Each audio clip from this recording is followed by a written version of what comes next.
With us now from Little Rock, Arkansas, retired General Wesley Clark. He was for Hillary Clinton during the primaries. Once Hillary was out of it, he announced that he was supporting Barack Obama. And let's get right to it here, General. You heard what Senator Lieberman said. He said that Barack Obama is simply more ready to be president than Barack Obama. Well, I think Joe has it exactly backwards here. I think being president is about having good judgment. It's about the ability to communicate. As one of the great presidential historians, Richard Neustadt, said, the greatest power of the presidency is the power to persuade. And what Barack Obama brings is incredible communication skills, proven judgment.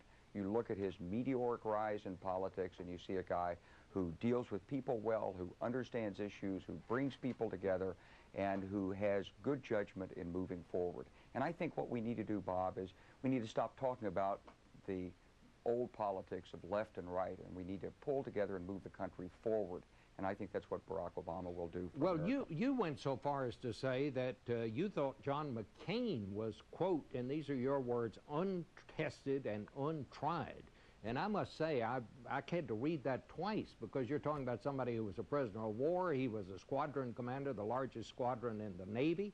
He's been on the Senate Armed Services Committee for these many years. How can you say that John McCain is untested and untried, General? Because in the matters of national security policy making, it's a matter of understanding risk, it's a matter of gauging your opponents, and it's a matter of being held accountable. John McCain's never done any of that in his official positions.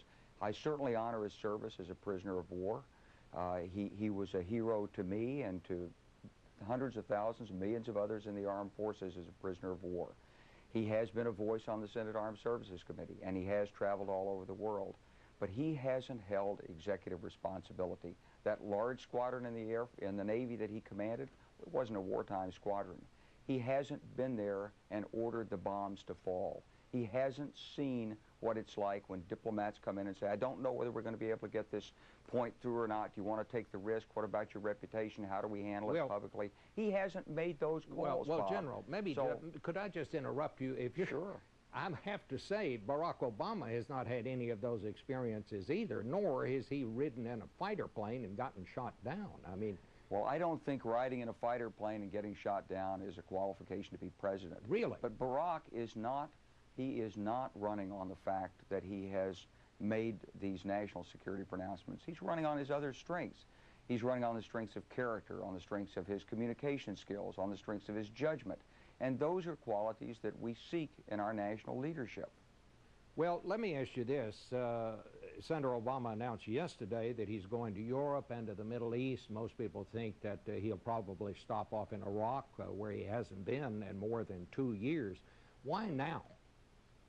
I think this is a good opportunity. It's a window of time. The convention is late in the calendar this year, and he's got the window of time to go overseas, meet with foreign leaders. You know, we were meeting with him the other day, and as he said, he doesn't want to count his chickens before they hatch. But he recognizes this country is in such a plight, both at home and abroad, that no one can contemplate taking the office of the presidency without having some very good ideas about what needs to be done from the get-go. There's not a learning period in this job. The next president's going to have to step right into the job. He's going to have the policies there. And I think Barack is taking a very sensible view of this by going abroad and meeting firsthand the leaders at this critical moment in times of America's needs abroad. General, what do you think would be the impact, let's say, on Iran, on the neighborhood around Iraq, if in fact Senator Obama is elected and he does announce that he's going to bring back the troops on a specific time schedule? As Senator Lieberman said, he's totally discounting things that could happen along the way. Would he follow that schedule no matter what? Well, I don't think Barack Obama is discounting things that have happened along the way. I think the critique is more like this, Bob, that the Bush administration and Joe Lieberman in the forefront have from the beginning relied excessively on military force as the answer to all the nation's security problems. And what Barack Obama understands is that military force may have to be used as a last resort, but it's not the first resort. So let's take the case of Iraq.